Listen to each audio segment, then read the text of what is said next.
Brim, and I am the Executive Director of CLAGS, the Center for LGBTQ Studies. We are located at the Graduate Center at the City University of New York. And before we get started, I just want to say a word or two about what we do and who we are, and I also want to ask for your help. So CLAGS is the first university-based research center for the study of LGBTQ people and history and ideas in the United States. We're proud to be at the Graduate Center. You can see a link to our website in the chat. One of the things we do is offer free public LGBTQ studies to everybody. And that means all of our events are free, and we want to welcome as many people from our communities into our events online like today, or at 365 Fifth Avenue in New York City to our in-person events. One way that you can help us is by giving us your time and attention at events such as this one. And you can also help us in material ways by going to our website, clags.org. You can see the link in the chat. There's a link, a button that you can click to donate to us. And we're sort of having a soft opening of a capital campaign this fall. We'll make the formal announcement in a couple weeks, but that campaign is called A Different Legacy. And that's because we want to build a different legacy of giving in the university world, one that moves away from class-based and race-based kinds of loyalty and giving to a kind of donations where it's equity that leads generosity. And so you can click the donate button and help us kick off that campaign in a quiet way before we do it in a couple weeks. And please look at our events page. We can offer all events online, virtually. And again, it's always free, and you are welcome to come to those online or in person. With that, I'll turn it over to Debarati Biswas, who is going to introduce our panelists for today. Thank you, everybody, for joining us. Thank you, Matt, and for that introduction. And I have to say, to echo what our executive director told you, and that is our work is especially urgent in times when extremist voices call for the erasure of queer and trans studies, as well as Black studies. So with your donation to CLAGS, you will help us show the world that understanding, not hate, is the future. So with that, I want to welcome you all. Good afternoon. If you are, in the Eastern Standard Time Zone, and but if not, then welcome to our conversation about Black studies and queer and trans studies now. My name is Debarati Biswas, and I'm a board member at CLAGS, the Center for LGBTQ Studies. But before we begin, I really want to thank you all for being here today. And we at CLAGS are honored and excited to hold this space with you this afternoon. So I want to, I just want to begin by acknowledging the fact that the American Association of University Professors, that is the AAUP's efforts, have led to significant contributions to protecting the rights of academic freedom in the United States, particularly with the 1940 Statement of Principles on Academic Freedom and Tenure and the subsequent comments that were added to it since then. So we have to remember that the tenure part of it is very important, and we'll talk more about it. However, the ambiguous formulation of what academic freedom and academic responsibility really mean in practice have left us vulnerable to repeated attacks on our freedom to both teach and learn. For example, I'm thinking of about the McCarthy era of the 1950s, the Vietnam protests of the 1960s and early 70s, the law school debates about critical race theory in the 80s, and also the culture wars, which are basically attacks on Black and ethnic studies and gender and sexuality studies on campuses and the continuation of those culture wars well into our current moment, right? The 90s culture wars. Learning often happens, I would say, beyond the university, but teaching and research, given our existing economic system, are difficult without the backing of important resources, such as grants, salaries, access to libraries, and so on. This is why we have titled our conversation Freedom to Teach, So give you a little bit of background. We saw a heightening of ongoing attacks on Black studies and queer and trans studies with the College Board's decision to revise its curriculum for an advanced placement African American Studies course in January of this year. And Florida Governor Ron DeSantis said in January at a Jacksonville school that just when the Black History Month was beginning, that the College Board prescribed AP African American class is using Black history to, quote, shoehorn in queer theory. And furthermore, he said, quote, this course on Black history, what's one of the lessons about? Queer theory? Now, who would say that an important part of Black history is queer theory? That is somebody pushing an agenda on our kids. And so when you look to see they have stuff about intersectionality, abolishing prisons, that's a political agenda, end quote. I'm sorry to subject you to that. And he took us to that upside down world by saying, quote, final quote, we want education, not indoctrination.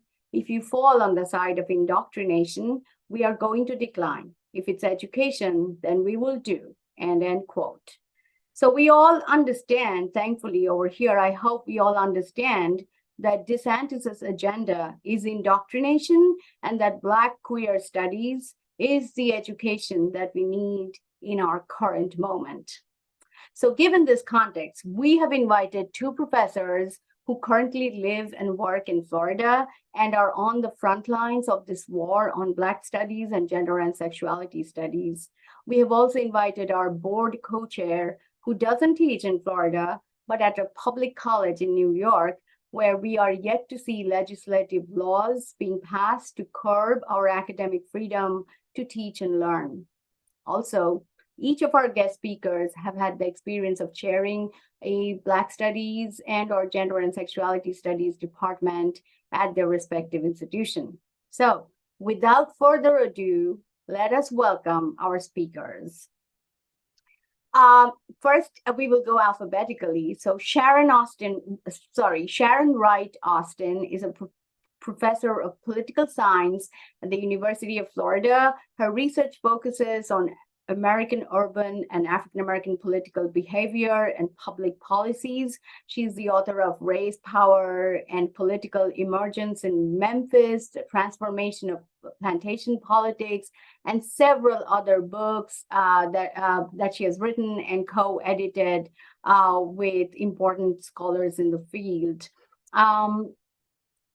Amy Reed is professor of French and director of the Gender Studies program at New College of Florida, a public liberal arts college where the board of trustees, with a majority appointed by Governor DeSantis in January 2023, recently abolished both their Office of Diversity, Equity, and Inclusion, DEI, and their Gender Studies program, abolished. In May, Amy was elected chair of the New College of Faculty and thus sits on the board of trustees. And her research focuses on contemporary Francophone African literature. She's an award-winning translator, and her recent works include the novels A Trail of Crab Tracks by Patrice Nginang, The Blunder by Matlon. I'm sorry, I'm totally butchering these names. Sorry about that. And she's also the member of the MLA Committee on Academic Freedom, Professional Rights and Responsibilities, and Miss Magazine's Committee of Scholars. And Laura Westengard is an associate professor of English at New York City College of Technology, City University of New York, where she's the coordinator of the interdisciplinary minor in gender and sexuality studies. She serves as board co-chair of CLAGS and sits on the editorial board for the journal WSQ Women's Studies Quarterly. And her book, Gothic Queer Culture, Marginalized Communities and the Ghosts of Insidious Trauma, was released in 2019 by University of Nebraska Press.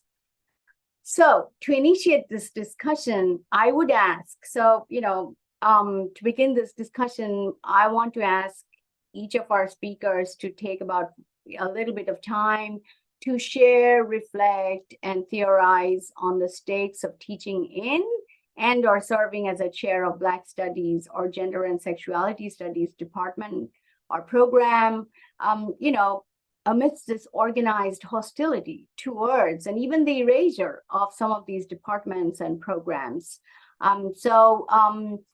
Sharon, would you start us all?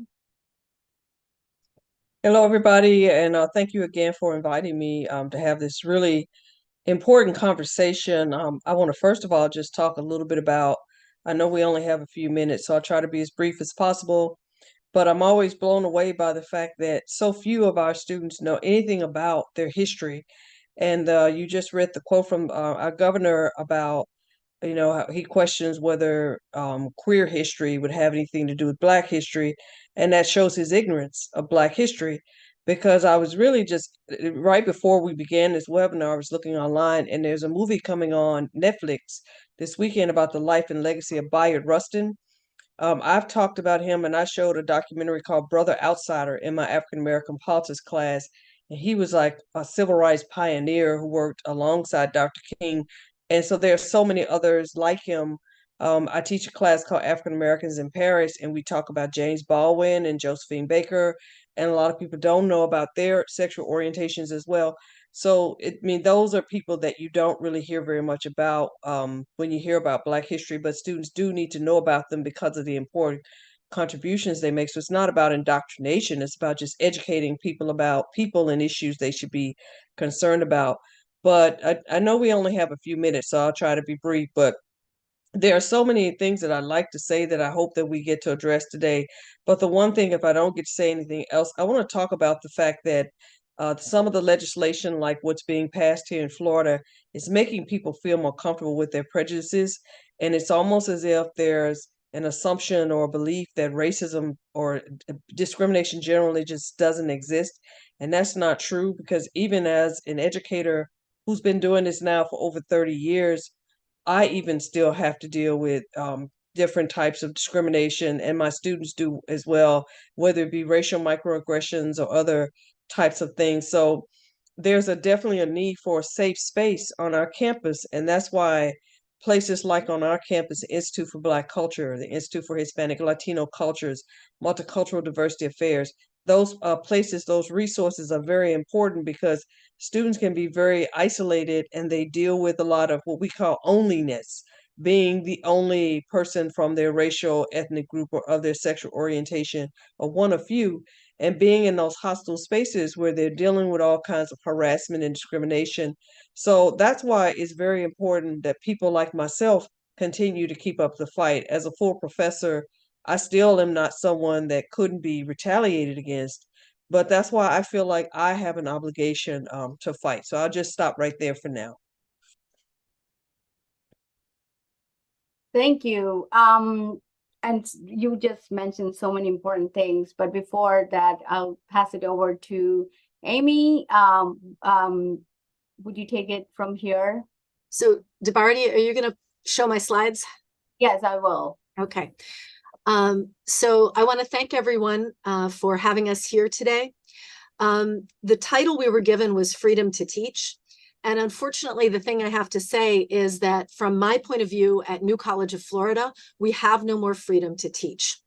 And I chose these pictures at the bottom just as an illustration of what we are facing on our campus.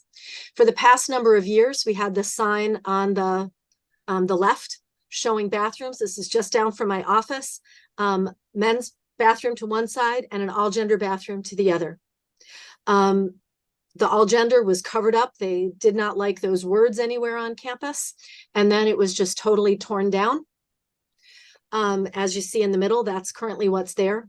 In the meantime, some students put up stickers. So if you see, they've transferred men's and ladies to "Me, I Die." Those stickers were up for a few weeks and then were taken down. Okay. So we're in a place where trans people can't use the bathroom, where faculty in the K-12 and in the state college system are told that if they don't enforce bathroom bans, they can lose their jobs. So we have already lost the freedom to teach. Next slide, please. So the dominoes fall at New College. I just want to give people a quick sense of how quickly things changed at New College. In January, on January 6th, yes, the second anniversary of the storming of the Capitol, Ron DeSantis appointed a new majority to our Board of Trustees that came on with very violent language saying that they were going to take over the campus, and that those of us, faculty and students who were not on board, could just self-select out. Okay. They said that one person floated firing all the faculty. They haven't fired all the faculty, but in quick succession, they fired our first female president, the dean of diversity, who was a queer person of color, our provost, who was a woman, the director of student success, a woman of color, the head research librarian, a queer Jewish woman. That all happened between January and April. In addition, they've denied tenure to 5 faculty members, encouraged 2 others not even to apply. They've painted over murals. They've driven away our faculty. They've charged people with crimes for speech offenses. Okay. One student was charged with bullying because they said a curse word, granted, to our president, but in a public meeting, they yelled one curse word and they were charged with bullying the president. Doesn't make any sense. They closed our Pride dorm. They threw out the books. They threw out the decorations. They've thrown out other books that faculty had on free tables to give away to students. And in August, the Board of Trustees, on which I sit, voted to abolish the gender studies program, leading to the resignation of our one tenure track line in gender studies, a trans man and an amazing scholar. Next slide, please. So things are pretty bleak in Florida. They're using a language of free speech and academic freedom in order to shut down free speech on our campus and frankly across the state. We can look at laws across the state that limit what we teach. Just this past week, the Board of Governors took sociology out of the statewide general education curriculum because sociology teaches people to analyze for systemic racism and systemic sexism. So they got rid of that class as part of the gen ed. Trans bathroom bans, limiting of tenure. On our campus, we have censoring of emails. We have censoring of chalking. We don't know who's doing it. At the top of the screen, you see a mural. Students had installed murals on our campus several years ago with full permission of the campus. Those were painted over with next to no notification. The beigeification of our campus and of discourse is going. So we can no longer talk about the freedom to teach at New College of Florida. Thank you. We'll leave it there. Thank you, Amy. Laura, would you, we have a lot to talk about, but Laura, would you share your thoughts on this with us? Yes, absolutely. It is so chilling to listen to the narrative that Amy just told and what is going on in Florida. And it feels, sort of surreal to be looking at it from New York State and New York City, working within CUNY, the City University of New York, a public institution. I want to echo what Sharon mentioned, that you said that there's no Black studies without queer studies, and conversely, there's no queer studies without Black studies. These two topics are intimately entwined in our histories and our presence, and it's really essential that we always, bring those two together when we're talking about these topics. Um, so what I think I want to do today, coming from CUNY, where we haven't yet, and I say yet because, I think that Florida is setting a precedent for the rest of the states and opening up doors to censorship and the shutting down of programs in ways that could easily infiltrate into states where we maybe least expect it. So I think we need to remain vigilant. But right now, we're not facing those explicit legislative attacks. However, I want to point to the more implicit kind of institutional structures and biases that we have faced, and continue to face in a public institution. And specifically, I'm coming from a college of technology, which has its own specificities around the institutional value that's placed on gender and sexuality studies and African American studies. And also, I'm coming from a background in critical trauma studies. So I want to bring this in a little bit to think about the implicit institutional traumas that exist, even in places where explicitly it seems like, we're avoiding the fray. So following Matt Brim's work on poor queer studies, and it's an honor to have Matt Brim here. Perhaps he can even join in the conversation at some point, because he has a really important perspective on queer studies at public institutions. So following Matt Brim's work on poor queer studies, I believe in the importance of building queer studies programs at poorly funded public institutions such as CUNY, at colleges of technology such as City Tech, where I work, because queer studies, gender and sexuality studies can intervene, I believe, in what I like to call bureaucratic trauma. This is something that I experience anecdotally with my students all the time. These accumulated and unacknowledged traumatic effects of navigating educational systems that invalidate and isolate certain students. So I think one of you two mentioned the oneification. Was that the word of the students being the one representative, which is like super isolating. So just to back up, the study of trauma onlyness. Thank you. The study of trauma began in the 19th century, right, with investigations of the psychiatric and biological impact of bounded traumatic events like train accidents, war, natural disasters, events that could easily be identified as a crisis. But critical trauma studies sort of pushes beyond the privileging of the bounded traumatic event to recognize the necessity of, quote, an ethics of intellectual and moral engagement that interrogates the political and cultural work that trauma does.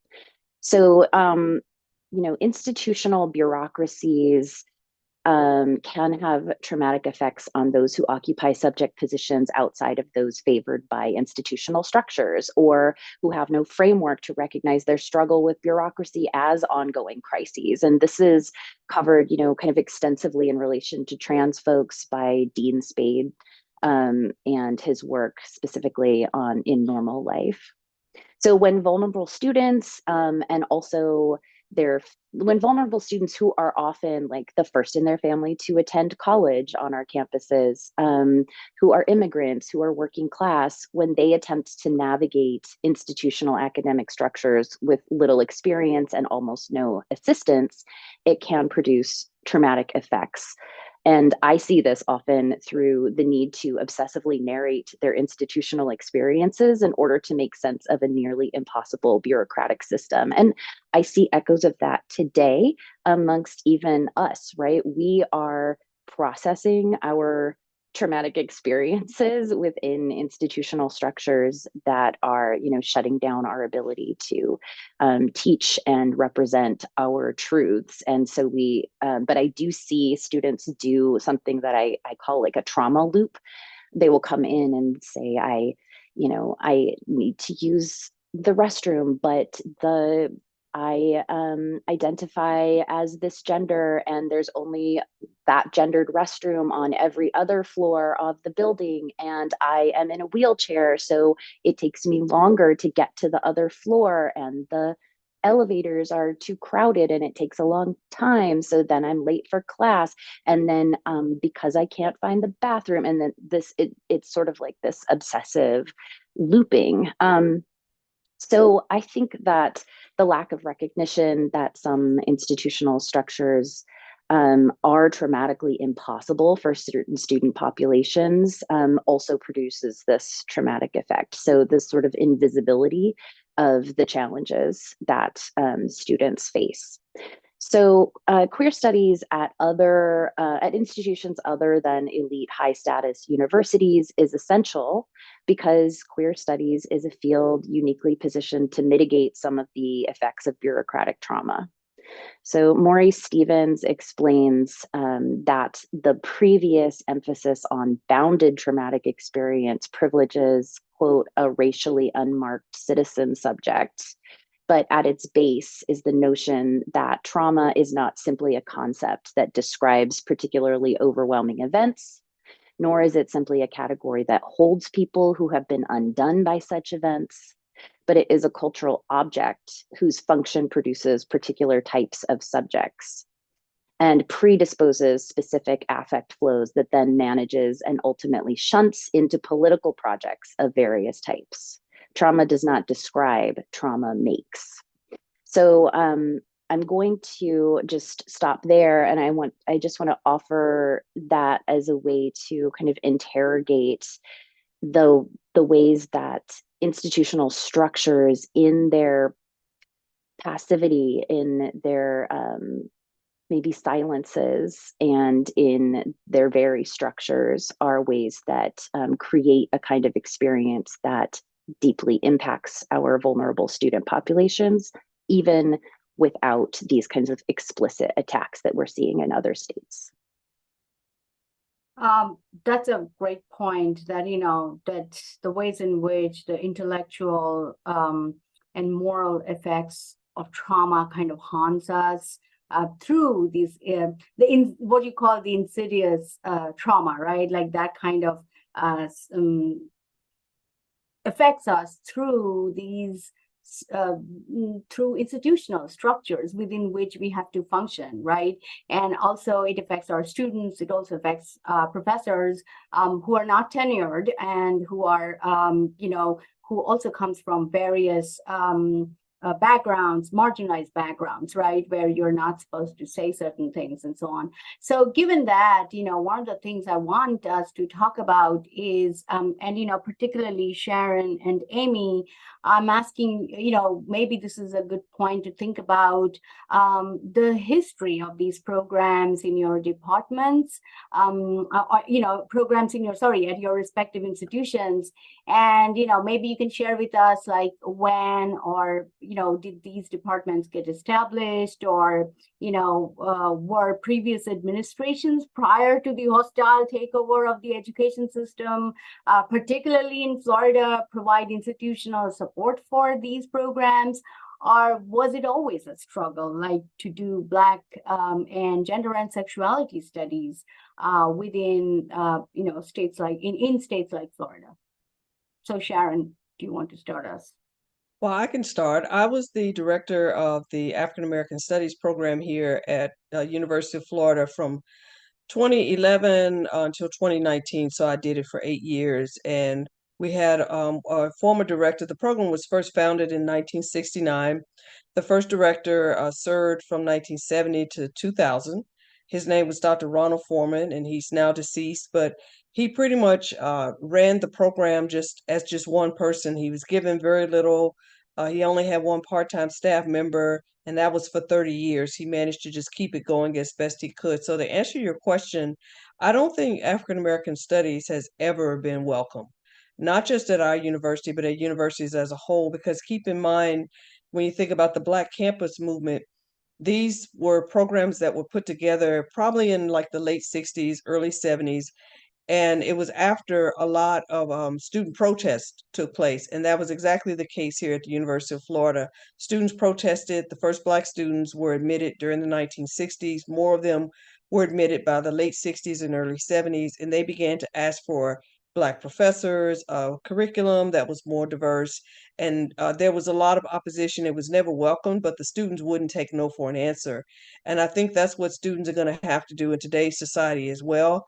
It's a different kind of pushback, because for a long time, a lot of us had fooled ourselves into thinking that the racial climate had improved so much that people were welcoming. And now we know that this is the way people really have always thought about the programs that many of us are involved in. It's just that now you have people who are willing to come out and say it. These programs have never been welcome. Even when I was the director of Black Studies for the 8 years I was there, I was able to finally get approval for the African American Studies major because we'd had a minor since 2006. We got the major approved during the 2013-2014 academic year. And at one time, we had more majors in African American Studies here than anywhere else in the country. We had over 100 students majoring in African American Studies, which was awesome. We had huge enrollments in our courses. And I'm not sure exactly what type of politics I got hooked up in or what, but all I know is that one day I had been the director for 2 terms. My second term was ending, and I was called into the dean's office and I was told that my term would not be renewed, which I had no problem with because I wanted to get back to my research, but I couldn't understand why. But it's a long story, but there were a lot of politics involved. But I have no idea why they chose to go with a different director. But now, based on what I've heard and based on what I've seen, the data shows that there are less than 20 African American studies majors.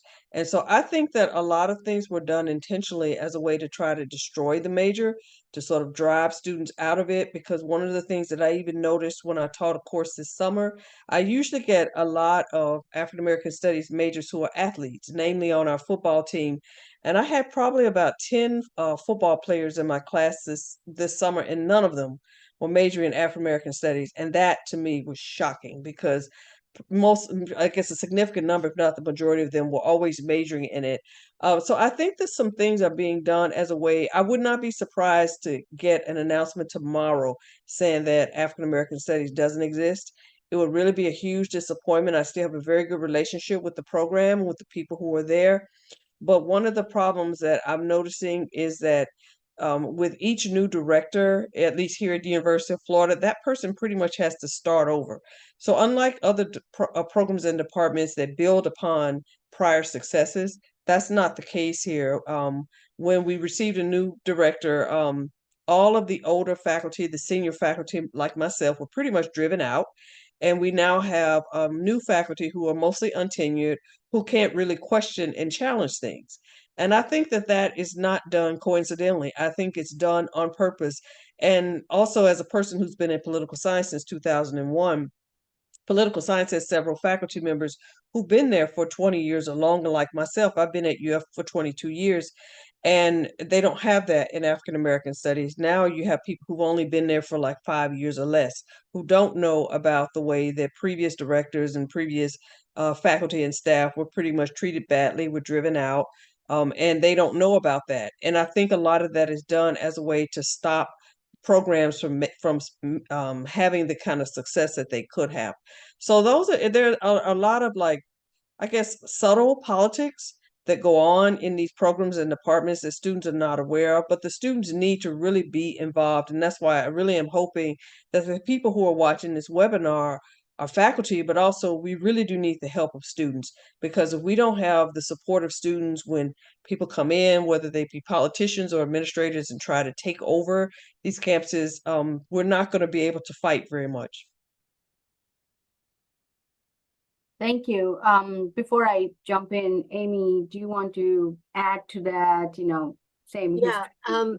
I guess I'll just sort of echo that things I've seen sort of parallel that. And the I think Laura talked about the need for queer and trans studies in impoverished university systems, right? And New College has always been the underfunded unit. We're the smallest by far. We're a strange little Bunyan on the the foot of Florida in a sense. And on our campus, women's and gender studies has been underfunded relative to other programs. For the first 6 years that I was director, I did a stint. I was the first director of the program starting in 2006 to 2012. I was not paid at all. People for other programs were paid, but I was not. And I insisted that they pay the person who came after me. We had been trying to start an Africana Studies program at New College. A small group of us were working. We thought we had enough people to sort of build this out. But now we're in an entirely hostile environment. And so my colleagues are going, and the institution will not give us funds. They took away the budget for gender studies before Senate Bill 266 came into law. They already got rid of my budget. And they keep on telling me that they didn't get rid of it. It's somewhere. The money is somewhere, Amy, but it's gone, right? So we have to be aware of the way that the institutions are going to use us, take our political commitments and our desire to help our students and use that to make us work for free. And then when they get a chance, they'll pull the legs out from underneath us. Yeah. I'll just leave it at that. So like gender studies, we had our first tenure track line. It's empty now because Nick Clarkson resigned. But I've been at meetings where they've told me, we are filling every empty tenure track line. And I'm like, but not gender studies. And they're like, well, that's different. And then they say, we're filling every area of high demand. And I say, but that's gender studies. And they say, yeah, but you don't really count. And so they're sort of just erasing us from the conversation, even when I, as chair of the faculty, have a seat at the table where these discussions are happening. It's pretty frustrating. Yes, I mean, just to quickly add to that, Amy, I'm so sorry, everything that you're going through, and Sharon too. I was teaching at New College of Florida, and I was teaching both in the gender studies program and was trying to work with you and many others to start the Africana studies. There was interest, like, Sharon spoke about student interest and how students made possible these departments, but their freedoms are increasingly being attacked, not only in Florida, even in other states, even in New York, even in, Massachusetts, everywhere. So we do know that there is a kind of heightening of organized attacks on, speaking for and about marginalized communities, right? Particularly Black studies and queer and trans studies, and, and, the other thing Sharon mentioned was about not having tenure. So, not only in Florida I know New College has been mostly replaced by visiting assistant professors, right? So no tenure. Even in, increasingly, even in New York, we are seeing less and less, those of us, those who are in the job, on the job market, they are not finding tenure track positions. It's all full-time, but they're not tenure track, right? So I am really lucky that I am teaching at City Tech, where the only department that really got tenure track lines was the African American Studies department. I have to say that. So, we take little victories. I have to give it to our chair, Dr. Renata Ferdinand, for being able to do that, but also the administration who worked with her to make that possible. But everybody who came into City University of New York, most of them are working in some kind of full-time line, not tenure track. So with that, I would ask Laura to jump in because, especially you said that why you started, you sort of started talking about why queer and trans studies, gender and sexuality studies department in a place like City Tech, right? And I was thinking, I once met a phlebotomist, like one who's trained in drawing your blood for testing or donation. And I know City Tech students often, come here to learn about medical tech. Now, this phlebotomist was really surprised to know that I teach Black studies and gender and sexuality studies. And they said, what do you mean? You just teach about he, she, why? So since you lead such a program at a school where many students come to pursue studies in various technology fields, I was wondering if you can talk about what it meant to make such a radical intervention at City Tech in the first place. Like, how did you start? How did you find funding and so on? Thank you. Yes, it has been a long road. And so I began at City Tech in 2012. And I want to make note, I am an English professor, right? I was hired on a tenure track line in the English department. I'm an associate professor in the English department. And when I arrived, I was I guess I was starry-eyed about the City University of New York and coming to a campus in downtown Brooklyn and, looking at all of CUNY and expecting to see a really robust and already established gender and sexuality atmosphere, right? A climate with lots of programs that were institutionalized. So I was really surprised when I got to City Tech and discovered that there were no classes in women's and gender studies. There was no student lounge for LGBTQ students. There was not an active student club for LGBTQ students or events or programming. There was just no presence on campus.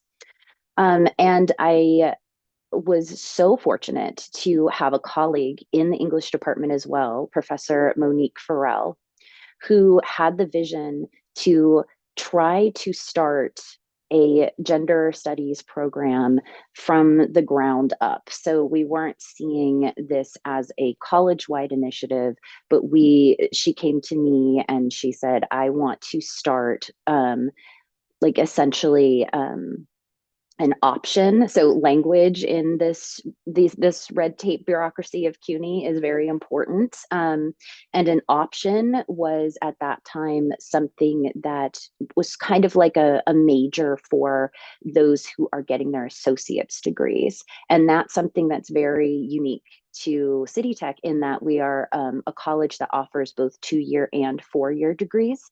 And it really brings in this wide swath of students with different kinds of professional goals. For example, like our Rad Tech program and some of our dental hygiene programs are 2-year professional degrees. And then you can add 2 years to get your bachelor's degree and that sort of thing.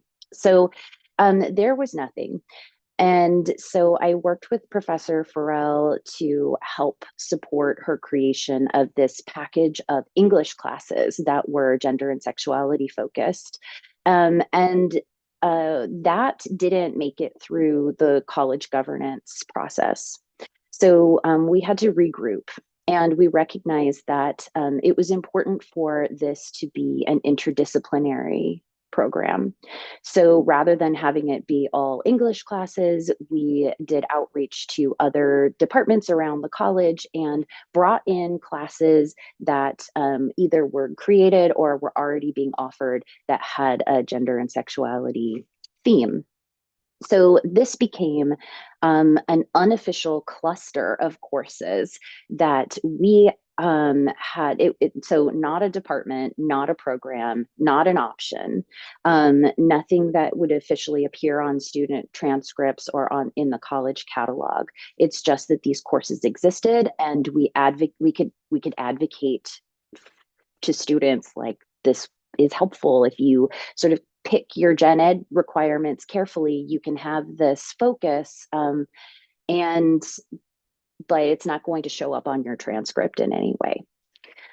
So that operated like that for a number of years. And I have to say, once Professor Farrell stepped aside as the sort of driving force behind that, I took over as the driving force behind that. It was a single person's effort for many, many years, like first hers and then mine, with no budget, no office, no assistant, nothing.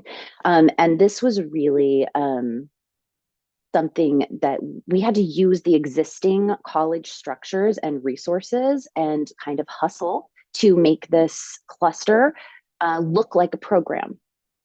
And then from there, I actually joined a college level committee and began to gather other folks together with me on a subcommittee to explore the possibility of creating minors at the college. We didn't have minors. So students in a four-year degree programs could only major in a degree program. And so in order to institutionalize what has become the minor in gender and sexuality studies, first we had to create minors and then propose gender and sexuality studies as one of those minors. So now, after 11 years since the start of this, we do have an academic minor. We don't have a department. We don't have any budget. We don't have a budget. We don't have any faculty lines, and there is no reassigned time for the coordinator of the minor. So, like you were saying, Amy, this is free labor. It's kind of a labor of love. It's under the umbrella of service. We have increasing institutional and administrative support. And I have to shout out to my dean, who has been like absolutely 100% supportive of doing this work and has worked with me on the minors committee. But it still remains that there is not an institutional investment in terms of resources for this. So it does kind of echo the circumstance that you were describing, Amy. Yeah, I see your hand. I just wanted to piggyback on one thing that you said, which was using the gen ed requirements in order to draw students in. And what we've seen in Florida on the statewide level is legislation to make sure that that is not possible. So with the changes to gen ed programs, you're now, nothing can be done. There's no money to be spent on DEI or on activism, which is their code word for gender studies. But then they also said that all gen ed classes in the humanities had to include the Western canon, which means that most of the courses that I have developed that are in African literature or Caribbean literature, and then cross-listed with gender studies, can no longer count for the gen ed curriculum, right? And that is something that I hope people everywhere start looking out for, because this is a strategy we will see rolled out in other states. Pick away. We're just modifying the gen ed. We're not stopping your program, but ultimately it is kicking the legs out from under any program that's trying to grow.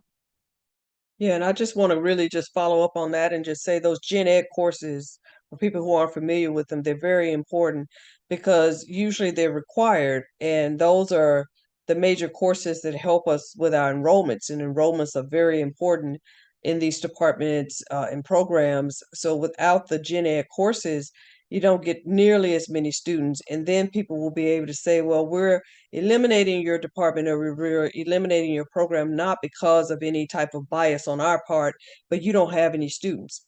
And so everything sort of has a hidden meaning. So it's discriminatory, but it's really, really difficult to prove. Yeah, I mean, all of you, kudos and, so much love for all the struggles that you have, the wars you have waged to get us here, right? To kind of build these departments, even though, they're always under attack. So one of the things that I'm hearing from all of you is that there is a need like students do want these kind of programs, but then there is a way in which that desire is constantly getting attacked as well if the administration comes and abolishes these departments. For example, happening at New College of Florida. University of Florida, Sharon, you can talk more about it. It's a bigger university, and I know I have to quote this. The great professor Khalil Gibran Muhammad's words. For Democracy Now, he said, "quote Florida is a laboratory of fascism at this point," right? And this is because he said that at a point when, I have to say this, some of our Kessler winners, our prestigious award Kessler, which we annually give out, the winners of such awards, E. Patrick Johnson, who is going to, who is our recent winner. Also, Kianga, not Kianga, I'm sorry, Kathy Cohen, and so many others who are now whose books are banned. Angela Davis, her book has been banned. So many of them have made this banned book list, right? So I don't know, like, would you talk about what's happening at University of Florida, because it's a larger public university? Like, does it have the resources to fight legislative attacks? Like, I have this poster behind me, and you can see that ACLU is tracking currently some 500 and over bills and laws. Some even became laws that are passed. So, Sharon, would you share anything that you would like to about on this topic? The one thing that really helps is our union. The United Faculty of Florida is very active. I was always a member of the union. I never thought I would ever need their help. But the United Faculty of Florida is fighting this. And then also the ACLU chapter in Florida, and they've worked with other civil rights organizations like the NAACP Legal Defense Fund. We didn't mention the HB 7, the Stop Woke Act, which pretty much dictates the way that you're supposed to teach, and it bans things like critical race theory and the 1619 Project by Professor Nicole Hannah-Jones. And that is something that was passed into law, and there now is a preliminary injunction against it because the ACLU filed a lawsuit along with the NAACP, the League of Women Voters, and other civil rights organizations came together to file that lawsuit. And that the title of that lawsuit, I put it in the chat, is Purnell versus Lamb. And I know that because I'm proud to say that I'm one of the plaintiffs in that lawsuit. There are 7 faculty, and there is one student who's a senior at Florida State. And so far, because we have a preliminary injunction, the state cannot enforce that. But some professors are willingly, well, I won't say willingly, they're afraid. They're being intimidated into changing their teaching, eliminating readings, changing the titles of courses, getting rid of certain courses altogether. Even though Stop Woke is not supposed to be something that forces them to do that, they're doing so just out of fear, especially people who are untenured. But we also have a very active student body at the University of Florida and at Florida universities in general. I was really honored to be able to participate in an academic freedom symposium at the New College, and I was very impressed with things that their students are also trying to do. Just even this past weekend, Amy and I and some students from her university and mine participated in an excellent tour called Teach the Truth by Professor Marvin Dunn and former professor at New College, Eric Wallenberg. And we were just talking about Black history in the state of Florida. But there are different ways that people are fighting back, fighting against book bannings, fighting just in general. And so I have been impressed with that.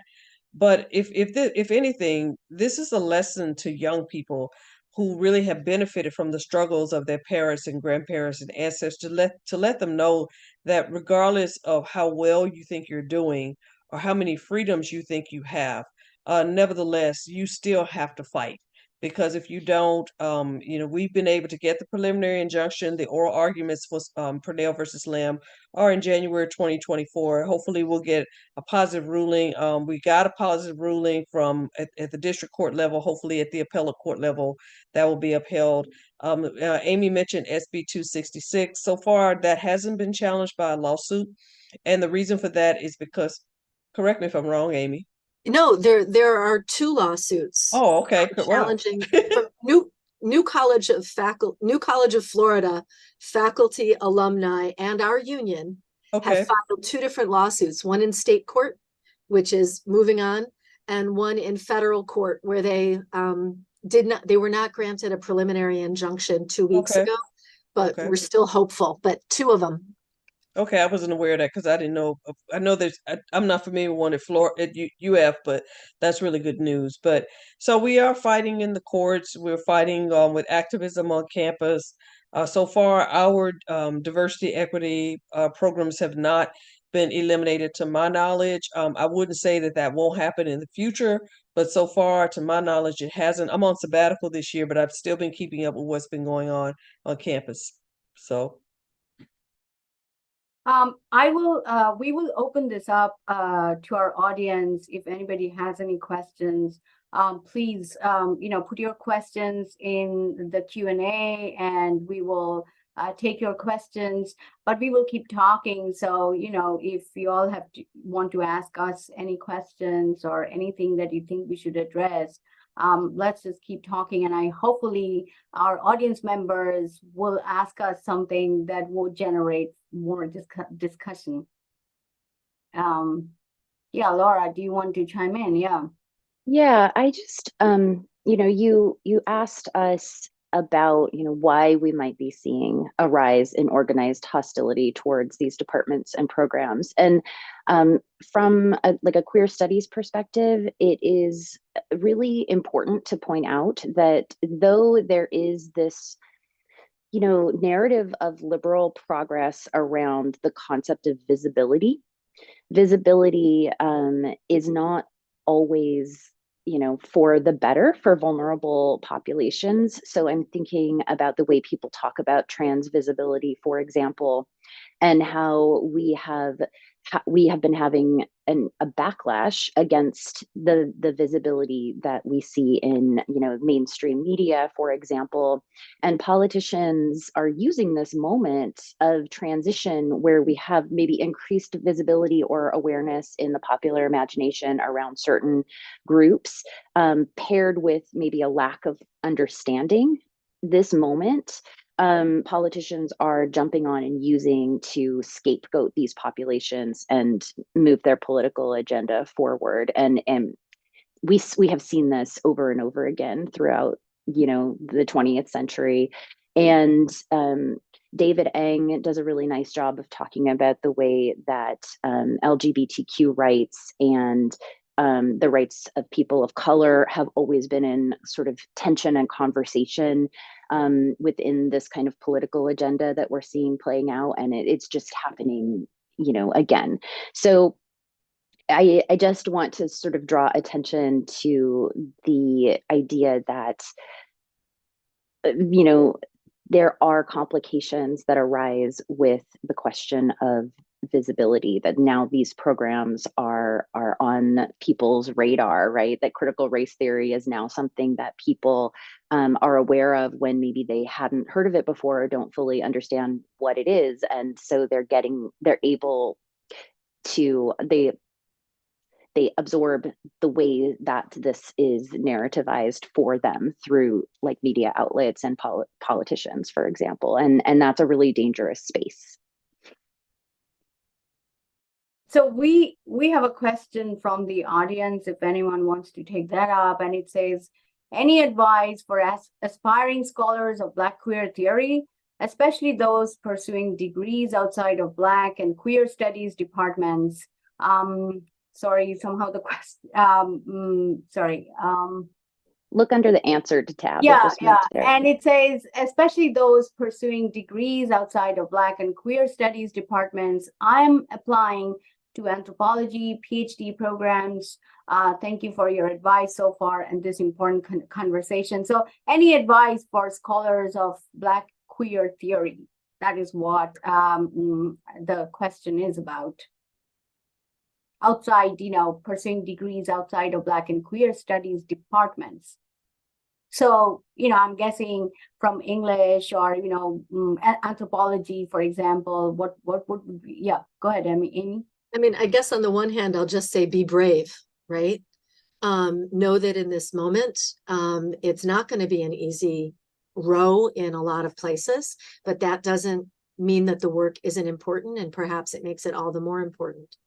And I would say ask questions explicitly when you're doing your application.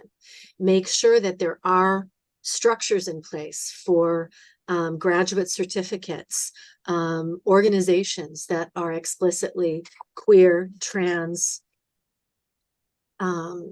just supportive institutional groups.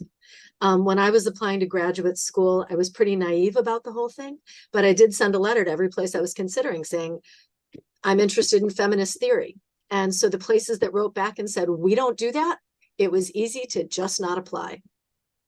So I will, quickly, I will just remind our audience, who member who asked this question, Roderick Ferguson, who also won our CLAGS's Kessler Award, and his book is banned currently. And his definition of queer of color critique is that, because it's a queer of color analysis, extends women of color feminism by investigating how intersecting racial, gender, sexual practices antagonize and conspire with the normative investments of nation states and capital, mouthful, end quote. But it is without doing this, we cannot understand how to investigate, complicate, conspire with our investments in nation states and capital. Without doing that, how do we even think about dismantling hierarchies of oppression? How do we stand against more forms of settler colonialism? I'm guessing those are still bad things, right? So we need to fight those. And I think Black queer studies teaches us how to do that. But yes, yeah. I'd love to add for the student that I have had grad students come to me recently asking about how do I survive graduate school without having the support of my program, right? Without them fully understanding the kind of interdisciplinary research that I want to do in these other fields like queer studies and Black studies. And one thing that I say over and over again is find your people outside of your department and outside of your institution. Start to really build your networks and your communities, people who will support you and understand what you're doing in the broader academic field, because these grad programs that we go into, even if on paper they say they offer support for this kind of work, they're still within the structures of the academy, which are, founded on elitism, hierarchy, and white supremacy. And so, like, to return to the question of bureaucratic trauma, I think that we can expect to encounter systems of oppression that are instrumentalized through the academy. So just know that going into it, and build your kind of undercommons, build your group of people who are going to try to work together to support each other and do the work that is important to you and in your heart, maybe despite the fact that you might not find all of the support you expect. I think our executive director, Matt Brim, has questions. So if you all want to take that. I heard someone, Matt, do you want to ask us the question?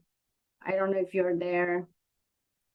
So Matt is asking, I heard someone frame this issue of anti-Black initiatives in higher ed as, among other things, an effort to keep white youth ignorant. Does this resonate with the panelists? And also, this is a way of creating an ignorant voting public that will keep certain politicians in power. That's a very important question if you all want to take it.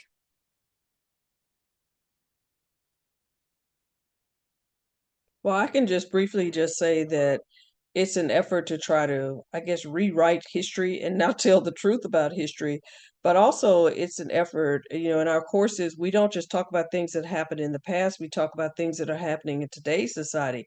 It's an effort to try to ignore the fact that there are so many different types of discrimination in today's society. For example, just recently in Jacksonville, Florida, three African Americans were shopping in a Dollar General, and a young white man drove from suburban Jacksonville all the way over to the predominantly Black area of town and just gunned them down.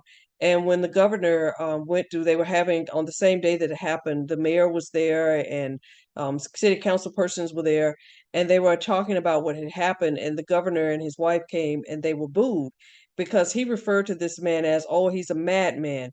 But really, this was a person who was a racist, and even his own father, his own parents admitted it.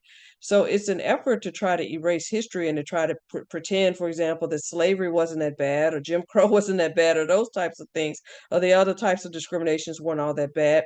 But it also is a way to try to make it seem like there's no racism in today's society. But if you watch the news, or there's no prejudice or discrimination in today's society, but if you watch the news and if you keep up with what's happening in current events, we know that that's not true. That is when the news also report mainstream media when they actually report rightly, right? So yeah, I mean, forms of discrimination, particularly anti-Blackness, and that is something, I feel like there are so many people come from various backgrounds, right? Races and everything, but we are all part of this nation state. And if we don't know the history, how on earth are we going to make changes? I mean, we are not supposed to maintain the same, right? Like the whole point of us was to evolve and change and grow and, move towards, at least from my perspective, a decolonized future. And how do we bring about a decolonized future if we don't know our history? So, that's my, if you would like to say more, ask, maybe you have questions. Yeah. Oh, there is a raised hand. Oh, sorry, no, Amy first.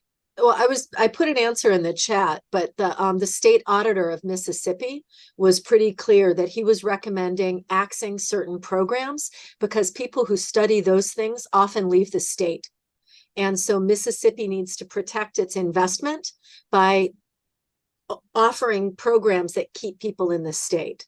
And similar sorts of things have been said about why they were axing foreign languages at the University of West Virginia, right?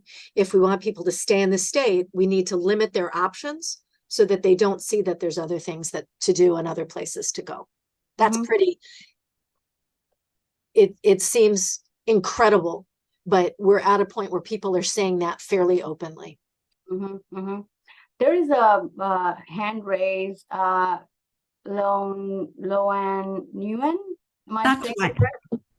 This is Loan Nguyen, and I am of Vietnamese heritage, and my pronouns are she, cô for my Viet identity. And I really wanted to thank you, CLACS, for hosting this conversation, and thank you, Amy and Sharon and Laura, for being the voice to bring light to something that is damn insidious, that we normal people, common people, don't get to know about the background of the academia and what you have to fight for in all of this gender studies. I happen to live in Sarasota, Bradenton, Amy, so I'm very familiar with New College.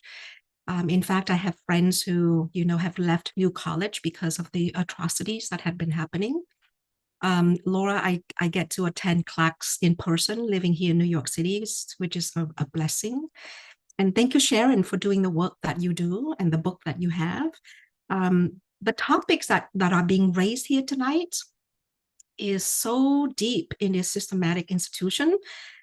And for the most of the people, myself included, who are attending here, I just wanted to really ask each of you to offer your words of wisdom when it comes to what can we do? What can I do at this level, right? Of having to go to work, having to make a living like all of us, but at a level where it is survival. What can we do to keep our minds broadened, to keep our heart open, and to keep aware of what is happening in our own area? As Laura mentioned, here in New York City, we think it's so progressive, but my God, the things that you have said, it's ridiculous that you have to go through all of that 11 years of not getting the support. So yeah, I just really wanted to bring home to what is the concrete ways that we, the masses, myself included, right, can really be more aware and more attuned. Thank you. Well, I'll go ahead and go first. I think the best thing you can do is what you're doing right now, just participating in programs like this to make yourself aware of what's going on, and also supporting programs like this. And then also for the students, just try to take the courses, because, we really do need those enrollments, and support the programming. And then also, I mean, I hate to bring up money, but the reality is that they're cutting funding to a lot of the programs that all of us really are passionate about. So if you can, try to donate to those programs. Yeah, I think to put on my CLAGS hat now, right? So CLAGS is a center at the Graduate Center at CUNY, and we absolutely have minimal resources and do so much important work, and so supporting us with your participation and your donations goes a long way to allow us to create the kind of free public programming like this conversation. And I think that we're so, CUNY faculty, we are so good at making do with limited resources. We're so good at making things look really polished, or as polished as possible, and like they're running in ways that are really efficient. And but just peek underneath behind the surface, and it is often be a labor of love and service by a few dedicated folks, and there's just less institutional support than you might expect on the outside. So it is really important that each individual person make their contribution, not just financially, but with participation, with attendance, with volunteering. And that's something that everybody can actually do, just a little bit.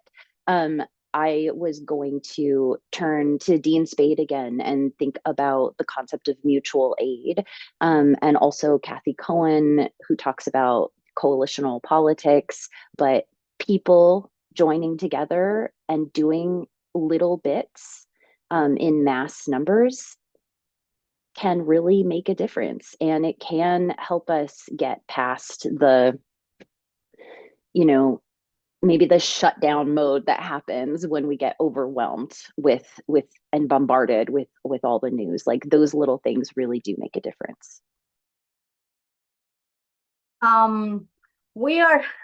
There are more questions, but I'm not sure if we can do that. But I wanted to, before we close up, I wanted to let you all know about our upcoming events. Matt, do you want to announce some of the upcoming event, particularly the Kessler lecture, if you're there? I would say that, our next, please attend. Like, Laura said, one of the things that we can do is, of course, donate. We live, as I said, our economic system within which we have to function. Please make your contributions, but also attend. All right. So thank you for everyone who attended today. Our upcoming events, the links are in the chat, and our upcoming big event is on December 7th. Laura, do you want to say anything?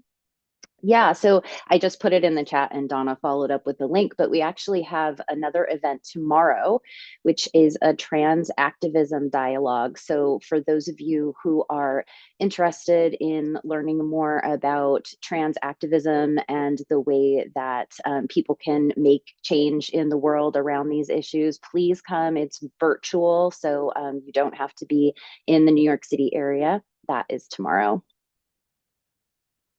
If I can make a plug for something, and I don't know that I have the technical capability to put a link in, but in 45 minutes, Maya Wiley is going to be giving a talk sponsored by Alt Liberal Arts, which is an organization that Bard College and OSIN and New College alums have started to support the type of curriculum that we are losing at New College. So she's going to be talking about the assault on critical race theory at 6 o'clock. So if you Google Alt Liberal Arts and Maya Wiley, you should be able to find it.